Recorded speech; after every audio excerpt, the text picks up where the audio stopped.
Ghana, Senegal, Mali, Ethiopia, Cameroon, Guinea, Burkina Faso, Benin, Togo, Mauritius, Zimbabwe, and many more countries in Africa. The question is, why do so many countries in Africa have exact same colors in their flags, or sometimes very, very similar? Show the world that some of them has been wrong. To rid Africa completely and forever of imperialism and its handmaidens, colonialism and neocolonialism. Brothers, only united Africa. that some of them have misunderstood us. Over 5 centuries of spoliation and extortion. And it's only by our action they will know that we mean business.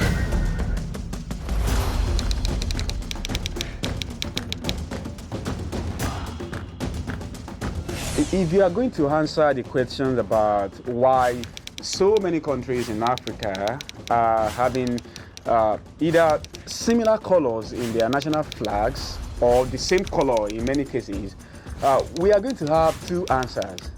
One answer is going to be simple, and another answer is going to be detailed but complex.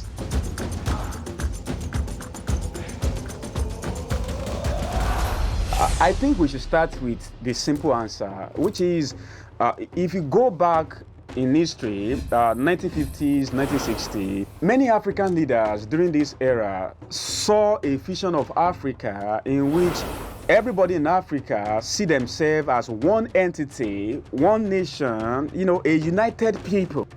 For example, many African leaders like Kwame Nkrumah, Julius Nyerere, Robert Mugabe, Thomas Sankara, and many more felt during this era that the only way Africa as a continent can regain its lost glory is if people in Africa are united. Comrades and friends, We must therefore not leave this place until we have set up an effective machinery for achieving African unity. for Africa's liberation and unity. A common market for Africa, an African currency, African monetary zone, an African central bank, a continental communication system. That we meet here today, not as Ghanaians, Guineans, Egyptians, Algerians, Moroccans, Malians, Liberians, Congolese, or Nigerians, but as Africans. Because these great forefathers of Africa believe that African nations should simply see themselves as one united entity, it is very easy to see why they choose the same or similar color in their national flags. However, there is a story behind that color which you need to understand if you want to understand this simple answer. For us to have insight into the detailed explanation about how they arrive at this color and why they choose that color, these 3 common colors to start with, we have to travel way back to 1887.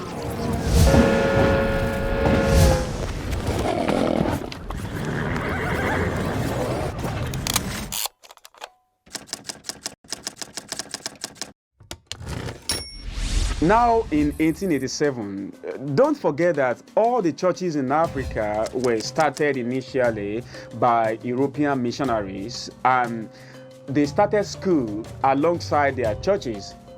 And since everything this guy knew about Africa started from the period of colonization, these guys taught in their school that Africa did not have history except starting from the colonization. This doctrine and understanding had been going on for several years. However, by 1888, a few Africans started to be hungry about this idea. So a young African evangelist named Joseph Napo left the Anglican Church, which was funded by Europeans, to start his own small African church.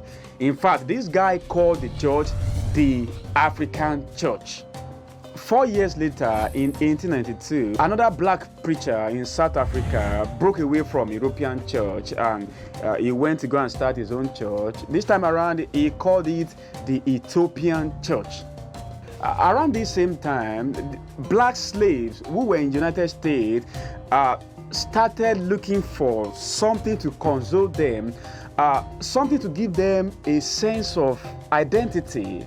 And during the process of this search, one of them discovered that, in fact, there is Africa in the Bible. Hey, hold on. I'm still in black and white. Hey, my editor, get me back to 2023, please. Thank you. The passage of the Bible the black people who are in America found was Psalm 68 verse 31, which reads, "Prince shall come out of Egypt. Ethiopia shall soon stretch out her hands unto God." Why this passage of the Bible gave hope to black people who were slaves in America, back home in Africa, church leaders were starting a movement. I don't know, maybe there was a connection or whatever, but coincidentally, they named their movement Ethiopianism, which was basically around the same scripture, Psalm 68 verse 31. At this point in the story, you can see that now there is a deep connection between black people who are in Africa and black people who were slaves all across the world. Between 1890 and 1920, Ethiopianism was a big deal, especially in African continent.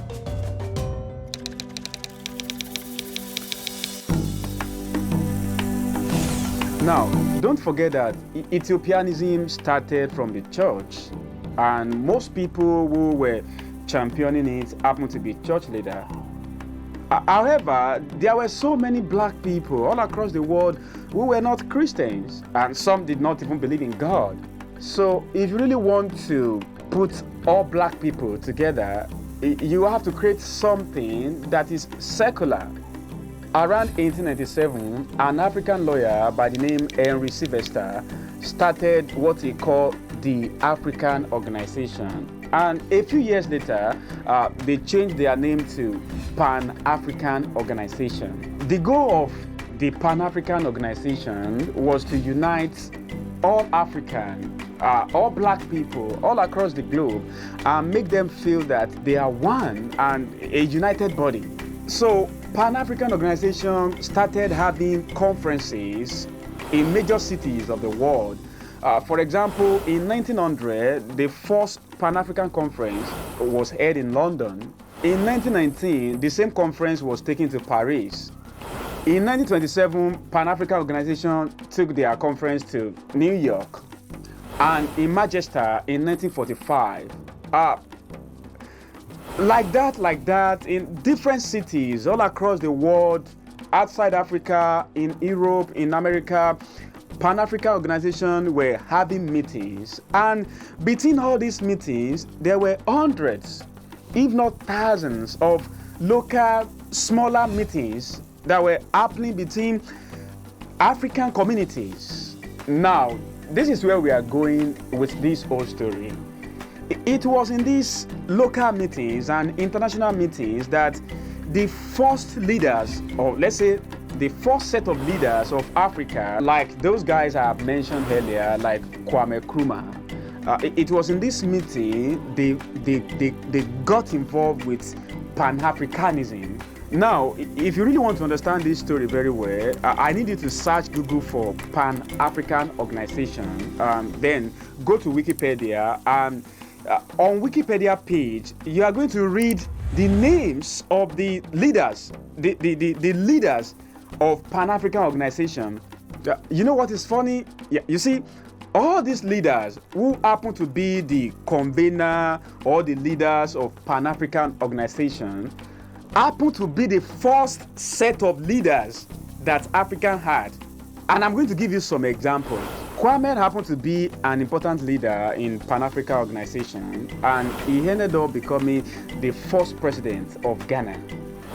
Julius Nyerere was one of the leaders of Pan-African organization. He ended up becoming the first president of Tanzania. If you talk about Robert Mugabe, Muammar Gaddafi, and so many first set of leaders of Africa, these guys were either leaders of Pan-African organization or they were influenced by those leaders.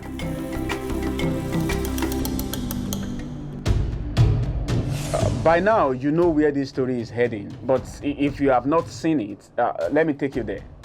You see, like every other organization all across the world, Pan-African organization wanted to have some identity, so they needed something like flags. And while thinking about the best colors to have in their flags, they simply concluded that they should choose these colors, which happen to be exact same colors that you have in Ethiopia national flag. However, this guy did not choose these Ethiopia flags as their flags because of Ethiopianism that I have talked about earlier. Instead, it was because of something entirely different. You see, Ethiopia happened to be the only country in Africa that was never colonized. Not because European power did not try, but because after Italy was defeated on March 1st, 1896, everybody else sat back. Now, for Pan-African organization, the glory of Ethiopia is something worthy of, portraying themselves after. So they choose Ethiopia flag as Pan-African flag. What they did was just to change, the arrangement of the colors. A new arrangement for continental government. A commission to produce plans for a common system of defense. A commission to make proposals for a common African citizenship. We all want a united Africa. Okay, now, there is one more thing I need to tell you. So I need my editor to take me back to 1920. Oh, really? Is this how people look in 1920? Honestly, I thought 1920 would be better than 1887.